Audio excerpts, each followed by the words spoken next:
Štai klausimas konkretus iš Kapsuko. Iniciatyvinės grupės vardu Vytautas Šneideris klausė.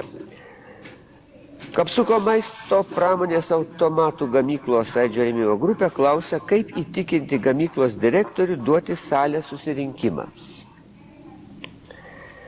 Pirmiausiai, aš manau, kad reiktų gamyklos direktorių įtikinti, arba jis turėtų suprasti, kad jis nėra salės savininkas.